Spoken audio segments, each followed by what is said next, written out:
Hello, everyone, and welcome to another episode of the Wrestling Daily. Again, Alex McCarthy on assignment today in Abu Dhabi, so I'm joined by SP3. How you doing, man? It is Wednesday, and you know what that means. SP3 back on Wrestling Daily with the good brother Louis Dangoor. It's going to be another fun episode, and it's Wednesday, so you know it's debate night. So time to get another W on my win record. Yeah, I mean, we're debating something quite interesting today, which we'll be talking about later on. And we've actually got a video from Alex revealing where he lies on the debate. So it's sort of, I guess, a three-way debate, but mainly myself and SP3. But before we get there, we've got quite a lot of news to cover once again on the show today. We've got a former WWE Champion's return being confirmed. Matt Riddle not signing with WWE, or re-signing, should I say. A top star potentially leaving this month. T-Bar and Sammy Guevara of AEW having a little bit of beef. Dax Harwood of AEW then chiming in on the beef on Twitter. Retribution contracts and a bit of information on that. Chris Jericho revealing that he had COVID in September. And a former WWE star saying that they'd like to get involved with the creative team, as well as some news on the Dusty Rhodes Tag Team Classic and an awards ceremony, I guess, that AEW is starting. So a lot of news, of course. And obviously, we'll have your Ultra Chats there as well. If you guys want us to debate a particular topic, talk about something, if you guys have want to know our thoughts on anything, send it in to WrestleTalk.com/Wrestle2, and we will get in there and dissect them. But okay, let's start off with the news today that broke about Matt Riddle potentially not re-signing with WWE, despite reports saying that he had done. So, do you want to break us down who said what and what this might mean for the future of Riddle? Yes, so I've seen previous reports from the Wrestling Observer as well as Fightful Select talking about Matt Riddle and re-signing his deal with the WWE. It was previously reported by Wrestling Observer that he was signing a $400,000 a year contract with WWE for 3 more years, but it's been reported by Brian Alvarez on the Wrestling Observer Live that he is under the impression that Riddle has not re-signed with WWE. His quote said, "Remember when they offered him a new deal? I don't think he signed yet. Just want to throw that out there." So this comes off the heels, of course, of Riddle coming off a stunningly convincing loss to Bobby Lashley on Raw this week. He then followed that up by versing MVP in a very quick disqualification win for him. But it is very interesting timing of all of this coming out right now. And we have heard, the previous reports from Wrestling Observer newsletter that he was not pleased with their first offer. He was then offered the contract that I just spoke of, but it seems that he hasn't re-signed just yet. Yeah, it is, I guess, not too alarming because his contract is reportedly up in the summer, so around August time. So WWE still has 8 months to sort this situation out. There are going to be contracts coming up far sooner than his. But Riddle, definitely since Survivor Series, I'd say, a couple of weeks before even, has been quite a regular fixture on Raw. So you can tell that WWE is wanting to sign him up, definitely to a long deal. And but I don't expect him to go anywhere anytime soon. I expect this to be the sort of situation where he does re-sign with the company, whether it's in 2 weeks, 2 months, who knows? But I don't expect him to go anywhere, whereas someone else could. So we've actually got news on Ricochet, whose deal is up at the end of this month, reportedly. So it's a very different situation. And he also, reportedly from Brian Alvarez, hasn't re-signed. And I know I mentioned earlier Riddle probably not leaving. I'd be not pretty surprised, but I wouldn't be surprised if Ricochet did leave. I mean, compared to how they're being used on TV, Ricochet really isn't being used well, unfortunately.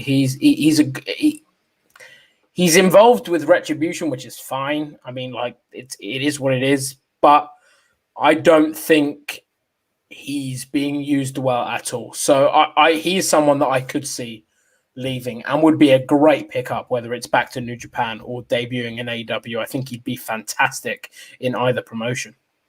Yeah, I mean, he's pretty much in a rehash of his storyline with the Hurt Business.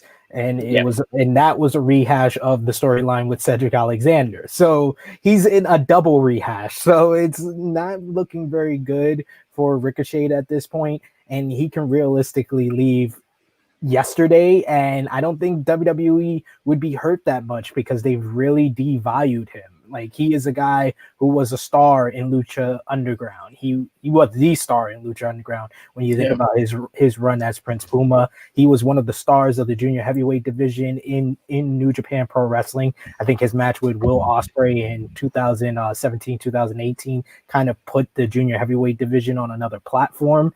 And I think his return to New Japan would be great for them because they lack junior heavyweights at the current time. But with the whole global pandemic situation, maybe Japan won't be the best option. But we do know he has a pretty good relationship with like the Young Bucks during their past in PWG. They were in a 5-star classic match with Ospreay, Matt Sydal, and Adam Cole in PWG. So he has that history with them. Plus they know him from their time in New Japan as well. So I think that we would see more value in Ricochet if he went over to AEW. And I think that, you know, we've seen it's not always the best thing because timing is always everything with AEW, because unlike other promotions, they kind of plan out what kind of like New Japan, they plan out things ahead of time. So someone like Miro coming in early did not help him because he's kind of had to be on the back burner until they have a role for him. But I think Ricochet is someone that they can immediately place somewhere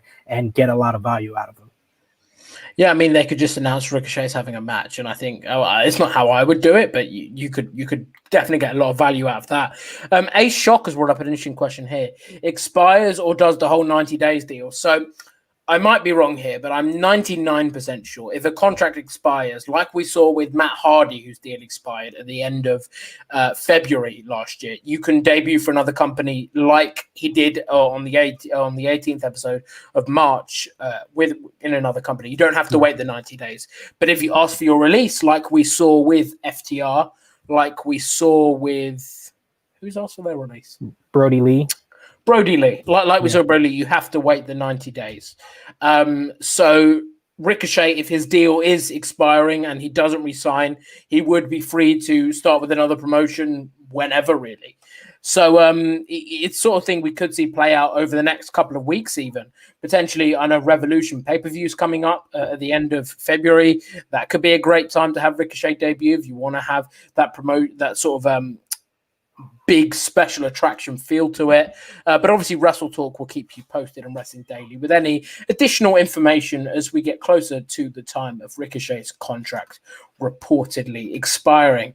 Once again, guys, if you want to get in your Ultra Chats, head on over to WrestleTalk.com/Wrestle2. We'll read out every single one of them, whatever the topic they are, any dollar amount, they will be read out. So that is WrestleTalk.com/Wrestle2. A little bit more news there before we maybe we'll do the debate midway through. Who knows? Okay, we're gonna go on the fly with this. So T-Bar and Sammy Guevara decided to act a little bit immature on Twitter. So I'll read out this one because there's some choice words said by people. yes. So T-Bar tweets, obviously his finisher was the Feast Your Eyes, now Eyes Wide Shut. And that is what Sammy Guevara uses in AEW, just under a different name. So T-Bar tweeted yesterday, some little teenage virgin on AEW stole my finisher like 4 years ago after we did it on a show together. I'd steal something from his moveset, but it's all just Ricochet's moves. Okay, fair enough. Completely unprovoked. This just came out of nowhere. And it's not the first time Sammy's done the move. He just said it.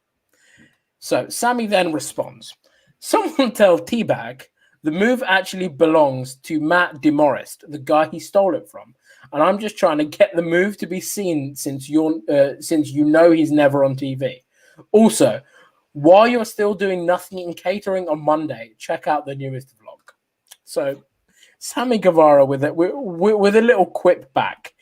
And then we've got T-Bar, or as he was known by Guevara, T-Bag. Someone tell Panda Kid I had a singles match on TV last night, and I didn't steal the move from some backyarder.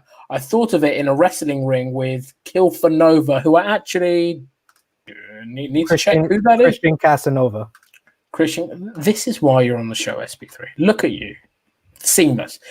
Try being creative sometime instead of, I don't know, making jokes about rape. So for anyone that doesn't know, Sammy Guevara, it was uncovered in 2016. He made some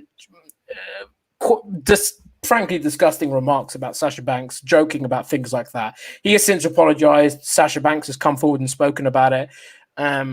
But yeah, so Dominik Dijakovic, formerly anyway, T-Bar has decided to bring that up.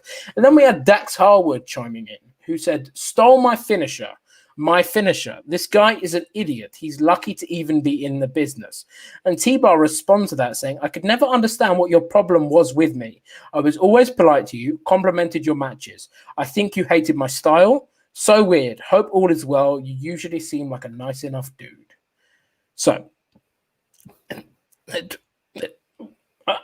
don't even know where to start with this. It just seemed like just a bit immature from all around, really. Just a bit wrestlers complaining about stealing each other's moves and then calling each other virgins. And I don't really know where it came from, SP3. I mean, and T-Bar and Retribution overall. T-Bag then. And Retribution overall have had immaculate Twitter game, it seemed like. And I can say, without a shadow of a doubt, I have never seen someone take so many L's in a Twitter war since Seth Rollins in 2019. This was a double L for T-Bag here, because first of all, when Dax Harwood jumps in and you're basically playing victim, like you're always picking on me, you just didn't like my style, so weird, you seem like a nice dude, and then he deletes his tweets. Oh man, that's the Twitter tap out. That's the Twitter tap out. I understand blocking somebody because sometimes you don't want their ignorance and the toxicity in the Twitter universe. Just block them. Don't delete your tweets. That's the tap out, and you started it. That's what makes it worse. You started it, and it just makes you seem so immature. I saw people trying to come in his defense. Oh, T-Bar always trolls like that. Oh, T-Bar always does that. But you don't delete your tweet then. If you're trolling, you don't delete your tweet. Be the troll. Keep it going. But you tapped out. So double L. Yeah, it wasn't good. It really wasn't good. I've never seen someone backpedal so quickly from him saying, like, calling Sammy Guevara a little virgin to then being like, oh, I was really nice to you, Dax, and you were never nice to me. I've never seen someone backpedal so quickly. But I mean, I don't even know where to start or where to end with that. So I think we should just move on while these wrestlers are being a touch immature. And obviously, T-Bag and the Virgin Sammy Guevara can settle their beef outside of the wrestling daily realms. I like how Sammy responded, honestly. I can't 100% say he was being immature. Maybe responding at all is immature, but the fact that he used it to plug his vlog, that's genius. He knew the whole exchange was gonna get coverage, was gonna get attention, and he's like, you know what? I'm gonna plug my blog here. That was smart to me. That's business. Yeah, and I mean, so T-Bar didn't tag Sammy Guevara, but tagged other people in the tweet. Yeah. Sammy Guevara was just defending himself in fairness. He was just like, someone's come after me. I'm gonna come after him. Just don't know where it came from T-Bar. It's not a new move. I woke up this morning and I was looking through news stories to write, and I was like, okay, I mean, I'll write it, but why is this something I'm writing? Seemed like sort of like kids at school when they just bicker with each other. And you just like, I felt like a teacher reading this report the two kids had sent in of like people arguing with each other. But And the Backyard Wrestler came out and confirmed he came up with the move in 2010. So that might be a triple L. That's even bigger than Seth Rollins. Seth Rollins just took the L to Ospreay, but he didn't get a triple L. Man, that's tough. That's tough, T-Bar. I don't even want to know what conversations have been had behind the scenes between people in WWE after reading that. But nonetheless, should we get on talking about Retribution's contracts while we're talking about T-Bar? So there's been some news break from Fightful Select regarding Retribution's contract and the fact that they're actually significantly lower than deals being made for other WWE talent over the last couple of years with AEW. So, yeah. Do you want to sort of run us through that report? Yes. So, yeah, like you said, it's coming from Fightful Select. All the members of Retribution, excluding Mustafa Ali, has been offered 3-year deals worth $250,000 a year. Fightful said it has learned the details on new contract offers to members of Retribution. Several sources with knowledge of the deal say that the fall of 2020, WWE offered each member of the stable, not including Ali, 3-year contracts worth $250,000 per year. This is significantly lower than a lot of incoming deal offers made in the last 2 years, with more competition on the scene. But obviously, the state of the world has changed things in that regard. Some of the call-ups earlier this year were told that they could possibly renegotiate offers when and if things change, but we weren't told if Retribution were extended the same courtesy, or even if they signed on the dotted line. We have heard of numerous wrestlers in WWE who have opted to pass on renewing their contracts, instead choosing to wait until their leverage is better. This is just it's a bad time to not have a contract in WWE. Like, people like AJ Styles, the Good Brothers, Randy Orton, they had perfect timing for making new deals with the company. Like, AEW first came into play in 2019. You saw people like Orton with the Elite sign, kind of playing the whole game online. Even someone like, Brock Lesnar has a better chance right now, even in this current situation. But these guys, Mia Yim, who's worked really hard to get to the main roster, Dominic Dijakovic, regardless of his Twitter game, he worked really hard on the independent scene, Ring of Honor, and NXT to get this chance. You just really feel for them that, they're not getting what seems like they're just due, or what they're worth for all the hard work that they put in. But I think that these are all individuals that otherwise wouldn't get the opportunities that they're getting. They're on the Raw roster. No matter what we think about the Retribution storyline and how the stable is booked, they are seen by some of the most wrestling fans around the world on any single TV show. Outside of SmackDown, Raw is the highest rated wrestling weekly show in the world. So they have a lot of eyes on them. So it is that type of exposure, but you got to feel for them for not getting the contracts that everyone else were able to get in the last 2 years.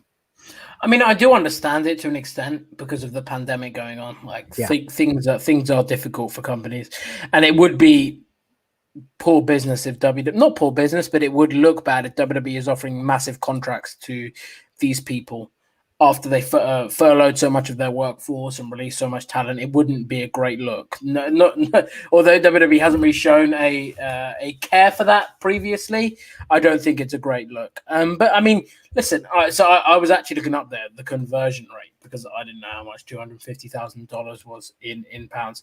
It's still pretty healthy, I'll tell you that. Probably not compared to what some people are earning on the main roster. But I mean, it's around £180,000 in the UK. I'd probably be called teabag to be earning that amount of money. It's not awful, but I do understand compared to other people.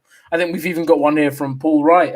For $250K a year, they can call me Mudbull. Yeah, they can call me a lot of things for $250K a year.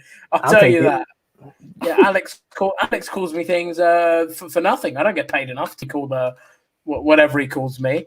But yeah, it's definitely sort of interesting to see, and that might be a reason why, with the likes of Ricochet that we mentioned earlier and Matt Riddle, obviously not certain, but speculation, if contracts are lower because of the pandemic and things going on and people are rejecting deals, that could be a reason why. Go on then. Let's head on to a little bit more news here, and the titular news actually today. We've got a former WWE champion returning, and his return has been confirmed. So news broke over the weekend. The WWE is putting on the Superstar Spectacle, a WWE show in India, and returning at the show is Jinder Mahal, who I guess was rumored, but it was unclear on his timetable due to injury. And we've heard that Jinder Mahal is going to be at the show, according WWE's announced this themselves in a press release. The following names will be at the Superstar Spectacle, which is Drew McIntyre, which was surprising considering the COVID stuff. Rey Mysterio, Charlotte Flair, AJ Styles, Bayley, New Day, Shinsuke Nakamura, Cesaro, Dolph Ziggler, Robert Roode, Ricochet, Ric Flair, and then Indian wrestlers such as Jinder Mahal, the Bollywood Boys, and Kavita Devi. So some of the Indian talent and some other Indian talent that are on WWE's books. The show will be reportedly taped at the Performance Center next week, and will apparently, has been confirmed that will be airing on the 26th, which is a Tuesday of this month, which is India's Republic Day. It actually won't air on the WWE network, interestingly. It is just a show that's going to be airing on Indian television networks. Do you think this is a permanent move for Jinder Mahal? Sort of will be part of the WWE India brand, which will presumably be the NXT India brand, or do you see him back on the Raw roster where he was before, seemingly setting up a feud with Drew McIntyre? Do you think he will be heading over there once this whole sort of taping is done?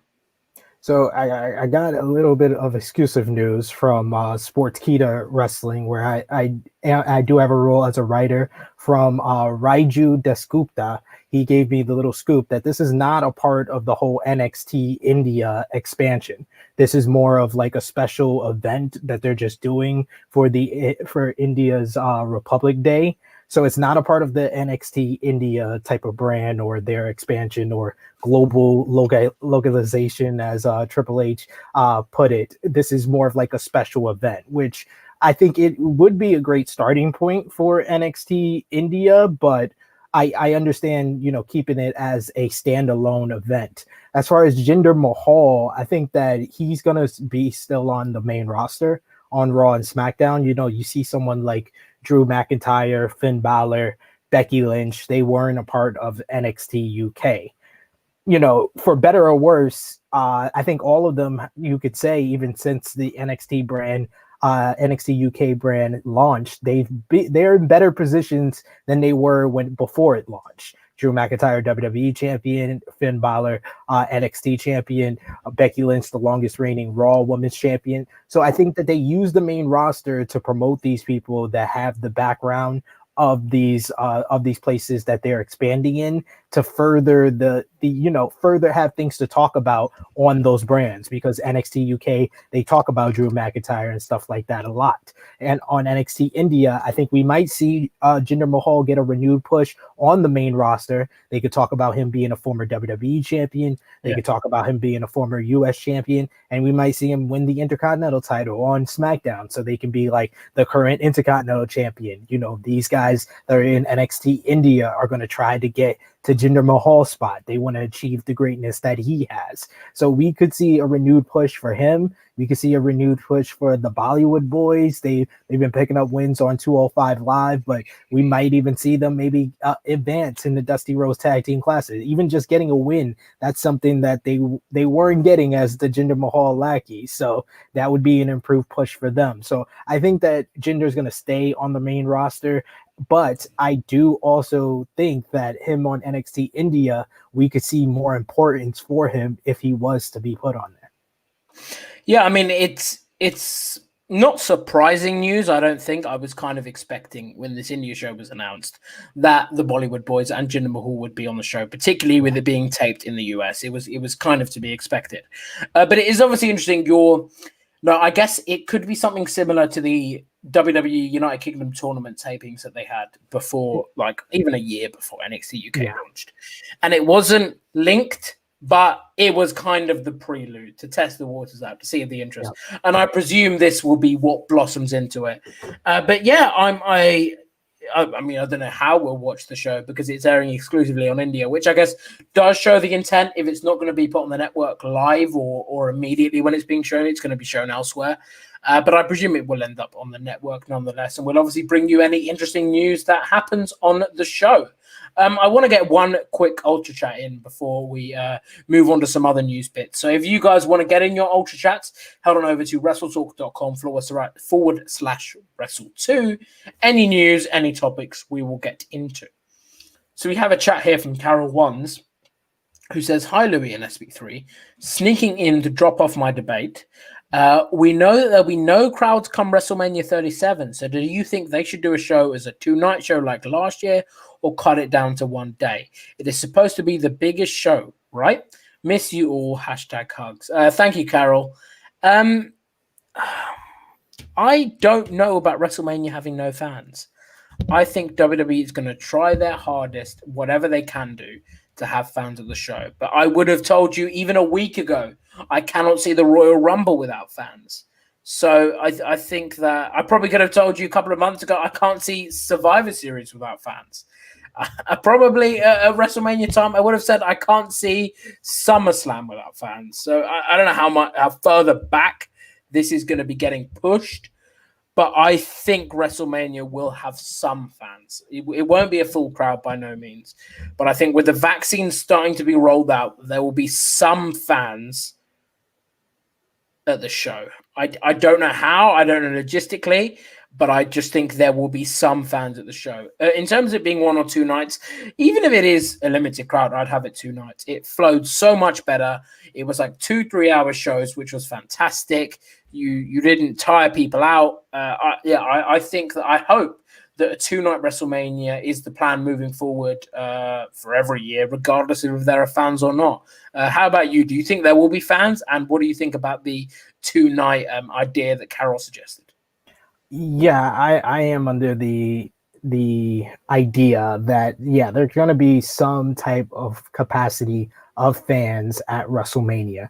Even when the talks were that we were going to have fans back for the Royal Rumble, I said that's hopeful, but I think it's more likely that they have fans for WrestleMania. So I'm still under that expectation, and I'm hoping that there is some form of fans there. As far as the 2-night WrestleMania, I agree with you. It just flowed a lot better. I was so over 7-hour WrestleManias, especially being there live for 33 and 34. Man, oh man, those were rough to get through towards the end. Like it just drains you out as a fan. Everyone that I didn't even, when WrestleMania came here to the New York area in New Jersey at MetLife Stadium, I chose not to even go because I was going to be too drained. I was also, True Hill Heat was a part of the Bullet Club block party. So I had to wake up in the morning for that before WrestleMania. So I couldn't even imagine thinking of going to WrestleMania after being at the Bullet Club block party in the sun for like 4 or 5 hours. I'm not going to be also back in the sun for another 7 hours at WrestleMania. Even people that I know that went to their first WrestleMania for that event, they were exhausted and they don't have the best experience. They say up until Kofi won the WWE Championship, that was a great show. Then after Kofi won the title, it was just downhill. And with the first ever women's main event, you don't want to have that type of feeling when you get to that historic monumental moment. So I prefer the 2-night WrestleMania. I enjoyed it this year. It just flowed a lot better. I was able to enjoy both shows individually. And it's similar to Wrestle Kingdom. I think Wrestle Kingdom also should be a 2-night event because this year, night 2 was better than night 1. Unlike last year where I felt night 1 was better than night 2. The big events, just you are able to digest it a lot better in 2 nights. I mean, even the thing is with Wrestle Kingdom, what they've done, instead of going, all right, we're going to split the shows across 2 nights, they've just done, we're going to just put 2 nights worth of shows on. Yeah. Which I would even shorten those 2 personally. I think that they're too long. And if this pandemic has taught us anything, and hopefully it's that WWE has learned that less is more in terms of pay-per-views sometimes, in terms of the length, because I have enjoyed the pay-per-views being shorter.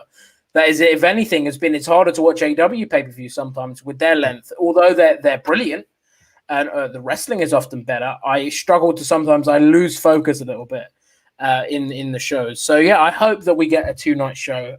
And obviously, although we've both said that we think fans will be there, I want them to do it if it's safe, not if it's not safe. And based on current numbers, it probably doesn't look like it will be, but safety is key. I would much rather see no fans in the stadium than fans and then have reports of COVID cases and the like. Okay, so let's get into the debate now. Let's get into the debate before we dive into a little bit more news. Something I'm quite passionate about is how good Brock Lesnar is. And I suggested this topic to SP3 this morning. So what we are going to debate is who has been WWE's most influential character and influential performer for the last 10-ish years. Call it 9 years, because that suits both of our arguments perfectly. So I'm going to go with Roman Reigns. I'm going to go with Brock Lesnar. And SP3 is going to go with Roman Reigns. So SP3, we'll let you kick off here. Break down for me why you think Roman Reigns is WWE's most influential performer since his debut with The Shield. So I think it ever since the debut of The Shield, Roman Reigns is kind of a microcosm and probably the opposite of what people view a call-up from NXT. A call-up from NXT has a bad aura around it. People don't want to see people like Undisputed Era or Johnny Gargano or Tommaso Ciampa even go to the main roster because the percentage of NXT call-ups are just it's a horrible percentage. But if there is out of 100 cases, 3 cases where it worked, it is The Shield. It is Dean Ambrose, Seth Rollins, and most importantly, Roman Reigns. Roman Reigns was the guy that they pegged to be the next John Cena. And in that, he kind of carried the reaction that John Cena got. But if you look at his entire career from just being in The Shield is the most influential stable of the past decade. So that run is just phenomenal. He was great in it. He played his role perfectly. Then from there, he took the mantle of John Cena before John Cena even left. John Cena's transitioned into more of like an upper mid-card role, being in the US title scene, while Roman was elevated to the main event scene. For better or worse, he took that mantle and he got the reaction that mantle has desired over the last 20 years, it seems like. But in through it all, he always performed at his top level. He put in great matches with the likes of The Big Show. He put in great matches with Seth Rollins, with Dean Ambrose, with guys like Sheamus. Roman Reigns has been the top star, and he has been able to elevate people in the process. Braun Strowman would not be a former Universal Champion without Roman Reigns, without that run with Roman Reigns. Seth Rollins, when he won his first WWE Championship, he didn't pin Brock Lesnar. He pinned Roman Reigns. He did get a win over Brock Lesnar at WrestleMania, but I would like to argue that the better Seth Rollins title run, for better or worse, was in 2015 against 2019. So his elevation to the top, to the main event scene, was through Roman Reigns. You know, he's been in some rough spots. I'm not going to lie. He's been in rough spots with Triple H, with The Undertaker at WrestleMania, but through it all, he's always persevered and he's come out the other side stronger. And then we have this run right now where he is by far the most important character, the most influential person. He's elevating people like Jey Uso, like Kevin Owens. He's elevated so many people over the past decade. I think it's inarguable how important Roman Reigns is to the WWE brand. He is the face of the WWE, and he is the most important performer of the past decade. Listen, you make very, very, very good points. I completely agree with you. A point that I'd like to bring up, mainly about Brock Lesnar first. So Brock Lesnar, for me, is one of the most somehow underrated WWE performers that there has been. I think back at the 3 most shocking matches of the last 10 years. For me, it's John Cena, probably 4 actually. It's John Cena versus Brock Lesnar at SummerSlam, the squash match. Goldberg versus Brock Lesnar at Survivor Series. It's the Seth Rollins cash-in, which Roman Reigns and Brock Lesnar were involved in. And it is also, what was the other one I was going to suggest? The Undertaker streak. Yeah. So 4 of the most shocking matches, all involving Brock Lesnar. Sort of industry-changing, I'd call some of them, particularly The Undertaker. I don't think Undertaker's been the same since. It has really changed The Undertaker, that match with Brock Lesnar. I think he has had such a role in elevating people. Although I would have done things very differently with the Roman Reigns feud. You argued, without Roman Reigns, you don't get Braun Strowman. I'd argue without Brock Lesnar, we don't get Roman Reigns or as what we know him as now. I think there would have still been the desire to push him to those heights, but I think Brock Lesnar has had a massive hand in helping how Roman Reigns has been perceived by the fans, being put on that level. I think Brock Lesnar offers something different on every card he's on. Every card he's on, I can guarantee that my Brock Lesnar match will not be the same as my other world title match. It has a different feel to it. He has a different feel to it. Yeah. He brings that legitimacy to wrestling that is often lacked. He is the sort of person where I could look at him and you could show a neutral or someone that isn't a WWE fan and say, oh, Brock Lesnar's wrestling. And they'll go, oh, yeah, I know who Brock Lesnar is. He's the sort of person that you can show to an outside fan, you can promote on social media, and who can have an impact.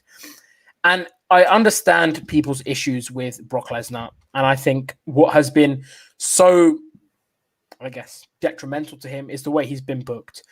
But I think it's not his fault. I think, if anything, the fact he doesn't appear on TV every week helps. It makes him feel more like a prize fighter, more like a special attraction. And as we mentioned with Goldberg when we were speaking about him returning last week, Brock Lesnar isn't like Vince McMahon's paying him the money. If Brock Lesnar can get the money he's getting, good for him. What a businessman. Do what he wants. Yeah. And I want to bring up this comment here from Uptown Avondale. The other point is Brock Lesnar isn't interested in making the company look good. He only helps himself.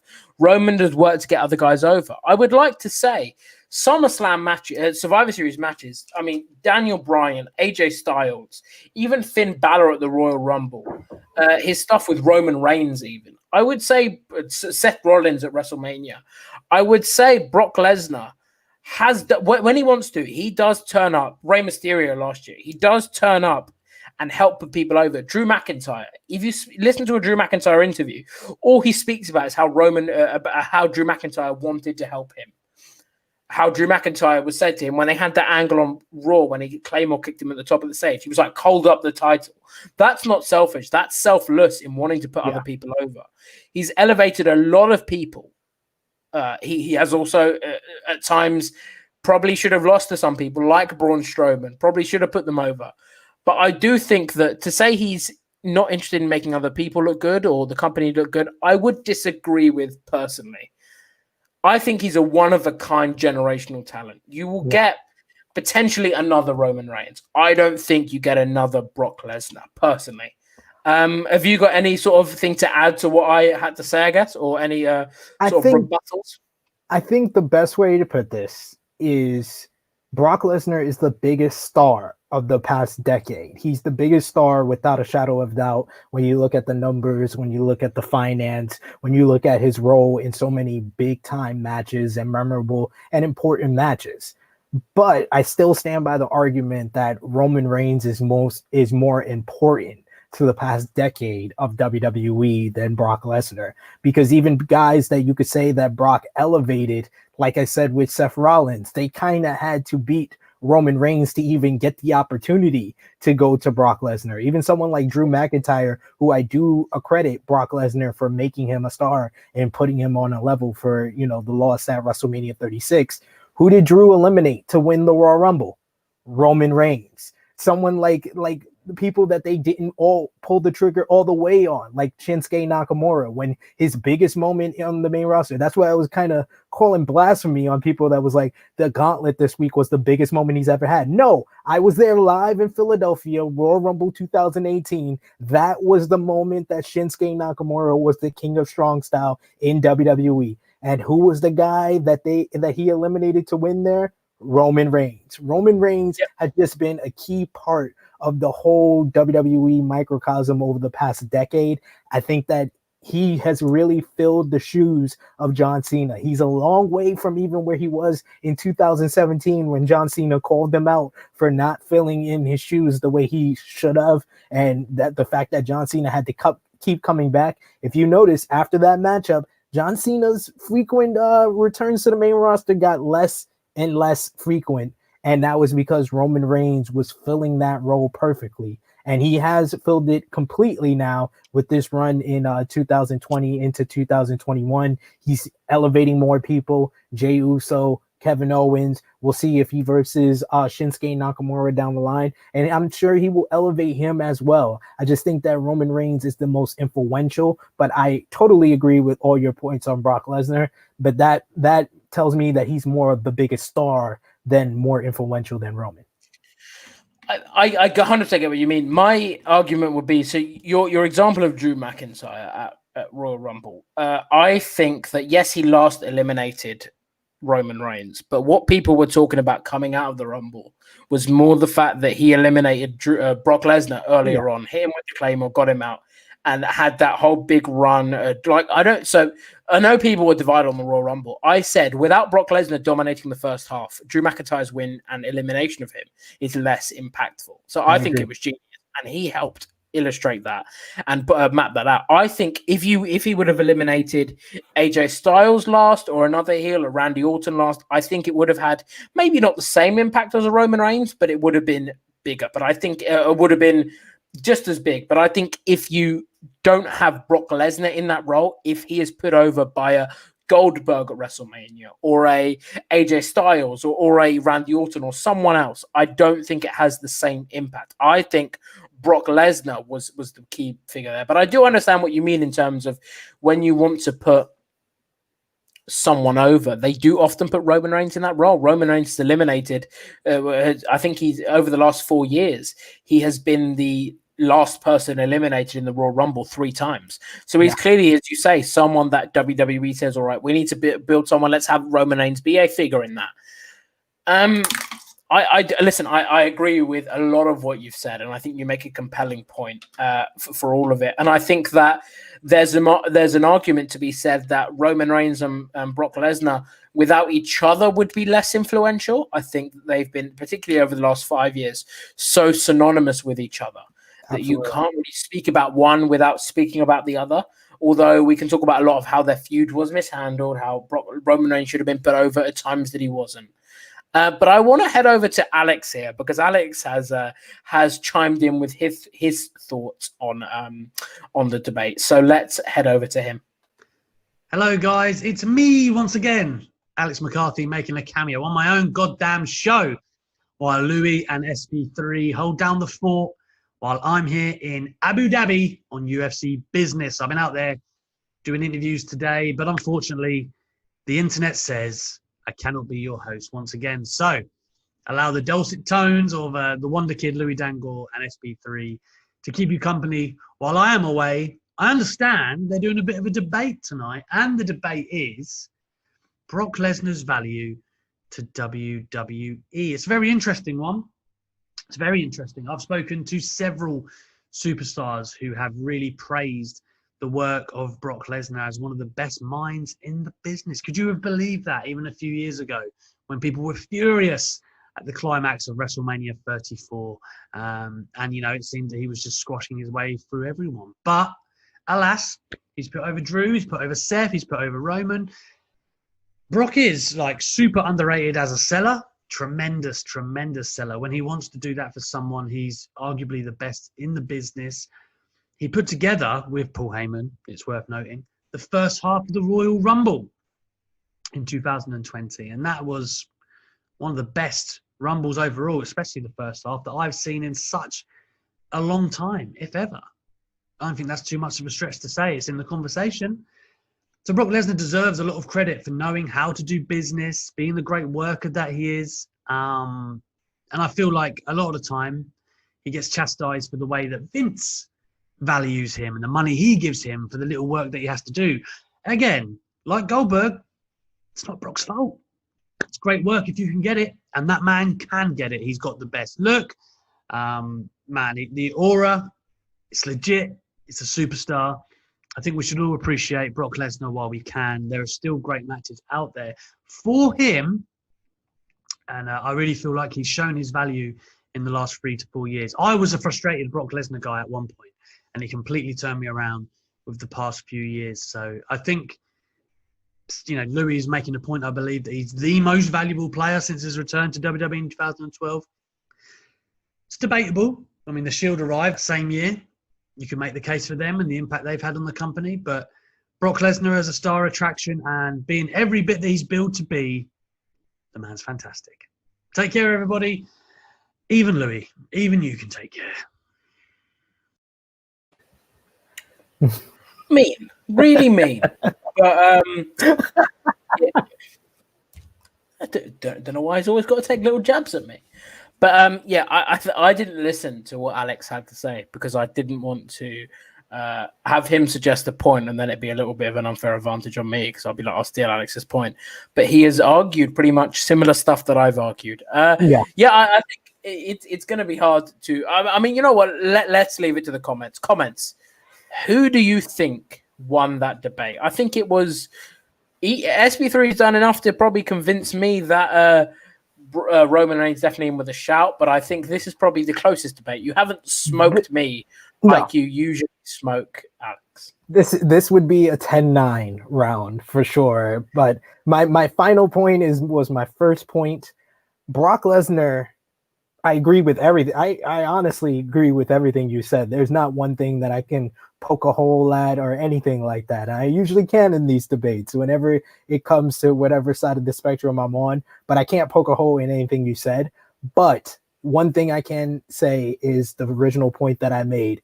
Brock Lesnar was a star from the past that they brought back in 2012. And he has been the biggest star over the past year, but he's still a star from the past. He's still a star from the Ruthless Aggression, not the Attitude Era, but still Ruthless Aggression era. Roman Reigns is an NXT call-up.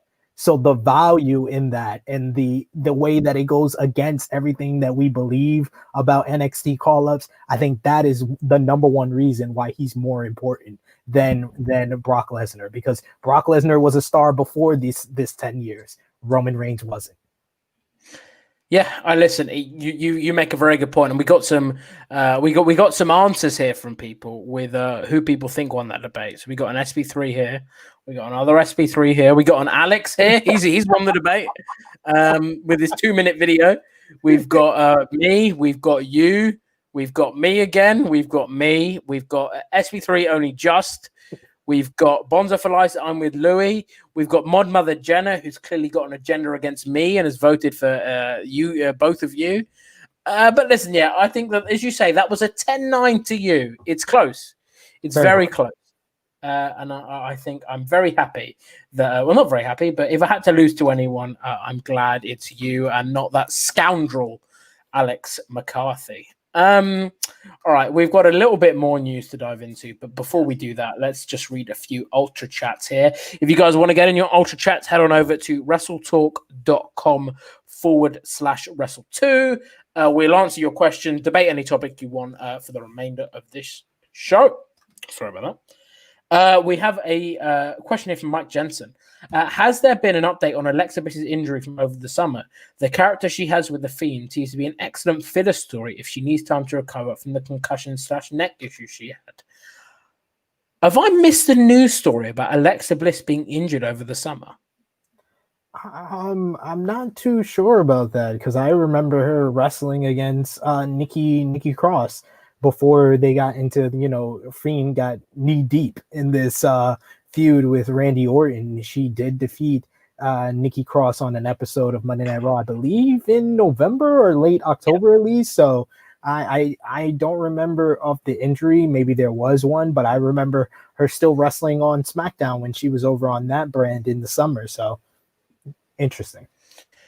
Yeah, I think unless Mike Jansen get in the comments, I won't make you ultra chat this. But where have you got that story from? Because I don't think she has been injured this summer.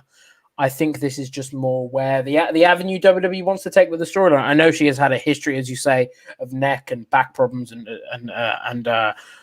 sort of concussion issues. So it could be linked to that, but I don't think it is this time with the injuries. One more here from Mandy Savage.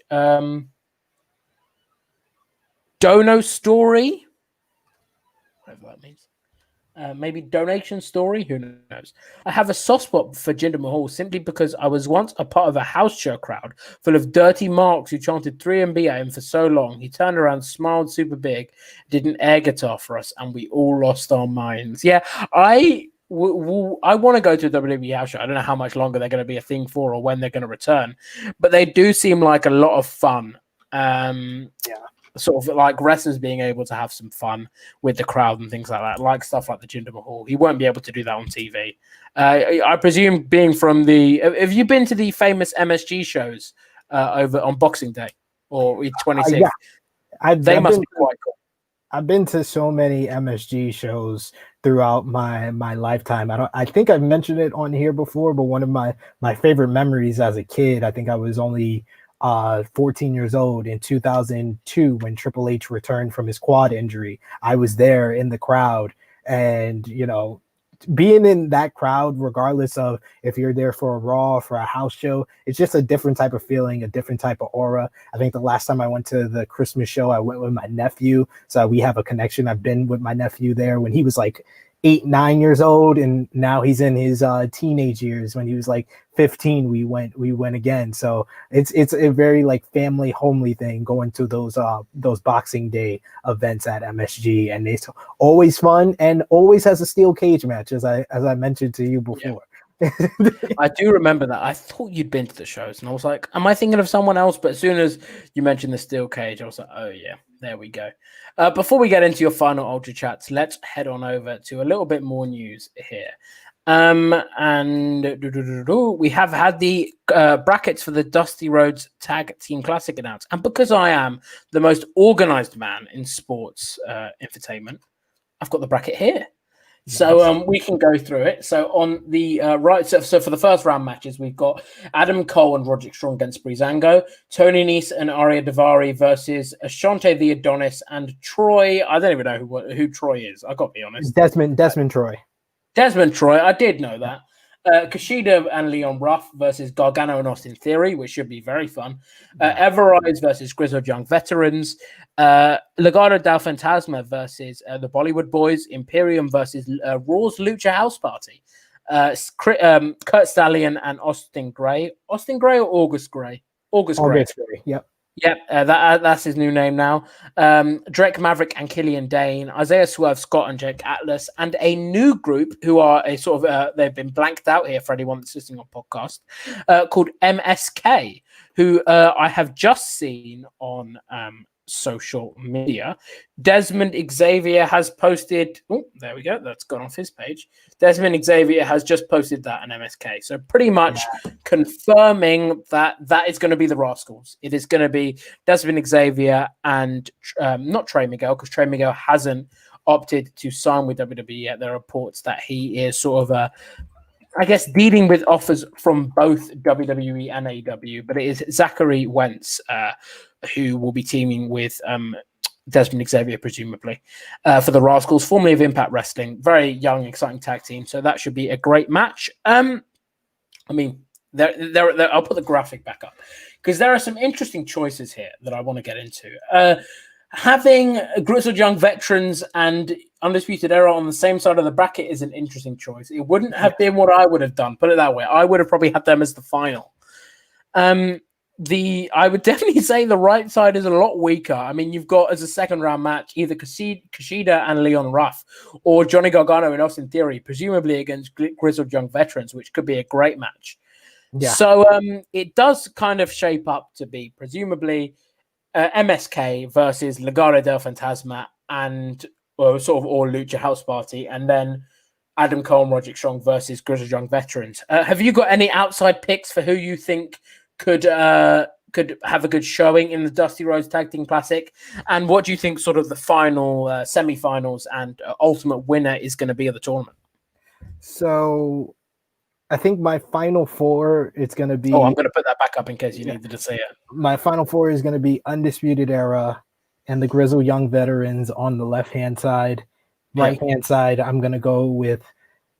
It's tough. It's tough. I think the toughest matchup for me is MSK versus Maverick and Dane, because Maverick and Dane, they have some storyline investment in them. They've been building them up, but I think they should push the new team in MSK, Wentz and Dez. So I'm gonna go with MSK versus Imperium on the. That's my final four. Imperium, MSK, Undisputed Era, and Grizzled Young Veterans. And in the finals, I'm going Grizzled Young Veterans versus MSK. I completely agree with that. I couldn't agree with you more. I think that's exactly what's going to happen in terms of the final. I'm just not sure about Imperium or Legado del Fantasma. It's definitely it's going to be interesting that Breezango and either Lucha House Party or Imperium presumably will be out in the first round. Three of the more established teams. So it is some of the matches are going to be on 205 Live. I mean, you can look at this list and you can presume with all due respect, the Tony Nese, Arya Daivari versus Ashanti the Adonis and Trauma, that has NXT written that has 205 Live written all over it. Even Legado del Fantasma versus the Bollywood Boys, I could see happening on 205 Live. 100%.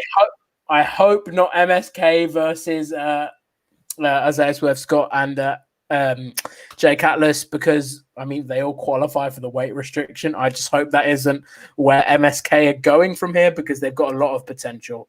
But definitely interesting nonetheless. And we'll be bringing you more news of the Dusty Road Tag Team Classic and NXT moving forward. Before we wrap up, I just want to get into a quick bit of speculation about what MSK stands for.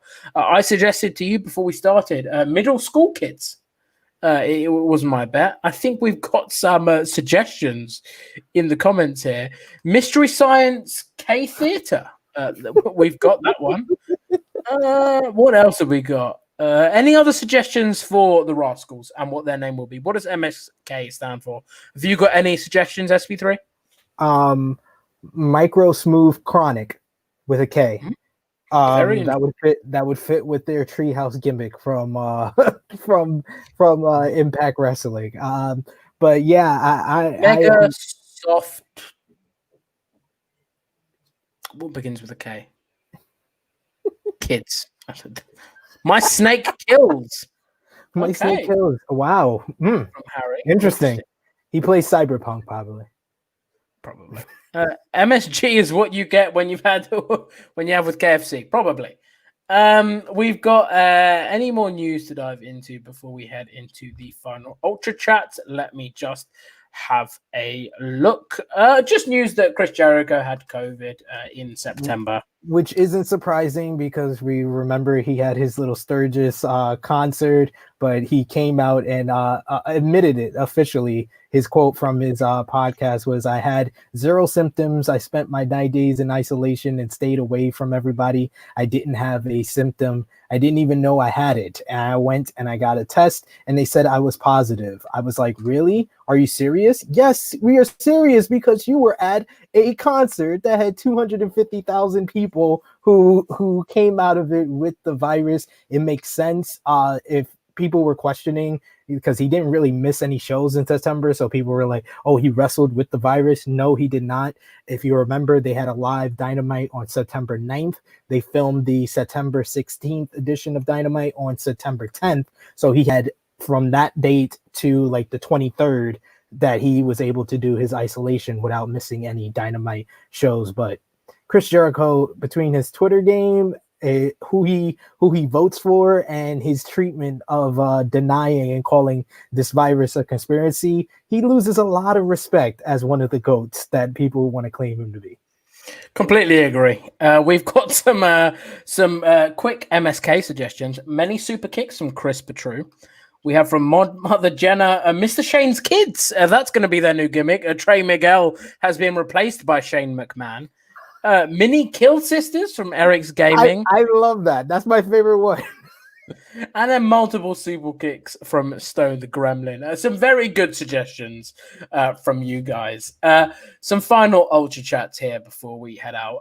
One from WrestleScope. SP3, you are wrong. Lesnar has had more influential moments in the last 5 years than Roman. Moments that changed careers. Drew eliminating Brock from the Royal Rumble and losing the title changed Drew. I think SP3 kind of said that when he didn't dispute that at any point. I didn't dispute that one. I'm not wrong. You're just not putting in the fact that that Roman also has influential moments. So you're wrong for misquoting me. Ooh, there we go. I like that. Fiery SP3. And then we've got a comment here from Harry. Hot take. Takeover Brooklyn 4 is a better show than WrestleMania X7. And the NXT Golden Era is better era for wrestling than the Attitude Era. In terms of wrestling, like pure wrestling, in terms of the in-ring stuff, yeah. In terms of the wrestling as a whole and the industry, you can't say anything's bigger than the Attitude Era. The popularity that wrestling had at that time. I wish I was a fan of that time, where it probably would have been just a touch less embarrassing to be a wrestling fan. There would have probably been more people at school who would have been wrestling fans. But yeah, as someone who lived through both, I presume you'd say the same thing. Yeah. In-ring wrestling, I think we had a debate on if the Attitude Era is overrated, and I kind of was in the argument of, it is a little overrated because of the wrestling and because of some of the embarrassing stuff that it did have. But as far as the industry where it was, the storylines, of course, the top of the card and the stars that came out of the Attitude Era, I don't think anything in the wrestling industry will ever compete with that. As far as the in-ring product, I prefer the Ruthless Aggression Era. I would put Ruthless Aggression Era in the conversation with NXT, Prime NXT. As far as that, what was the event that he said was better than WrestleMania X7? Brooklyn 4. I was at Brooklyn 4, and that is blasphemous. That's not even the best takeover. That's not even in the top 3. Like, I put Brooklyn 1 ahead of Brooklyn 4, so it's not even the best takeover in Brooklyn, and I've been to all 4, sir. So that's ridiculous. We've really got SP3 rolled up here, but yeah, I do agree. I do agree. I can't disagree with you there. Let's just check if we got any more Ultra Chats. I see Mod Mother Jenna typing. Is she going to stop typing? Nope, she is not typing. I was talking out my backside. But thank you guys very much for all of your comments, your interaction on today's show. It's been fantastic, and the last 2 days of SP3 have been incredibly enjoyable. We've now got 2 days of myself and Steph Chase coming up. So tomorrow we'll be talking NXT and AEW, and then any news on Friday that emerges from the wrestling week. Before we head off, we've got Mistletoe Starts Kissing from Uptown Avondale for his MSK suggestions. But guys, thank you very much. Head on over to SP3's channel, True Heel He, and his Twitter, and make sure you're following him. We're on podcasts, so if you want to keep up with us in audio form only, head on over to any podcast provider, and we'll be there. Guys, thank you very much, and I will see